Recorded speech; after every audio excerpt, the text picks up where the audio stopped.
Hey guys, welcome back. So I'm speaking a little quietly right now because in the background, as you can see, Joey's already up and moving. The horse from War Horse back here, the puppeteers, are showing a very captive audience of young kids how this works. So War Horse is only one of many shows happening at Popejoy Hall. This is one of my favorite places in New Mexico. We thought we would share with you a bit of the history of this fantastic theater. Take a look. Well, it's interesting, very interesting history. There have been talks of a performing arts center in Albuquerque since the 1950s, going back and forth. It wasn't until the university stepped in the 60s that a performing arts center was actually built.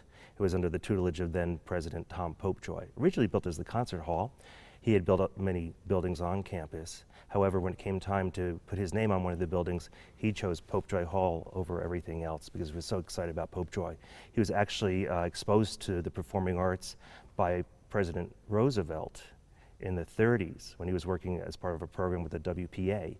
Roosevelt brought him to Carnegie Hall, and ever since then he just fell in love with the performing arts, and he wanted a performing arts center on campus.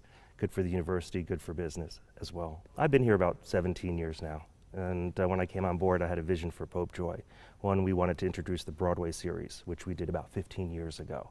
So we've had many wonderful traveling tours coming through Albuquerque because of Popejoy Hall. I also wanted to fundraise for Popejoy because it needed help from the community in order to survive. At one time it wasn't doing very well. I wanted to make sure that the performing arts were accessible to all New Mexicans. We also welcome, in addition to our public performances, we welcome over 57,000 school kids to Popejoy every season.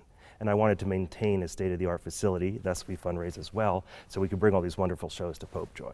We've been looking at the facility again. It had a renovation about 17 years ago, but we want to maintain the facility.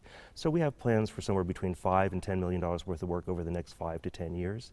Expansion of our members lounge, expansion of the stage itself, renovating the bathrooms for the stars, adding public restrooms to the main level of Popejoy. So it looks really exciting. You know, everything goes back to our core mission, and that's to make the performing arts accessible to all New Mexicans. So we have many programs where we work with community groups, the community at large. You know, people come to Popejoy all the time. We work with senior centers, with other programs that allows children to come into Popejoy and have the experience of the performing arts.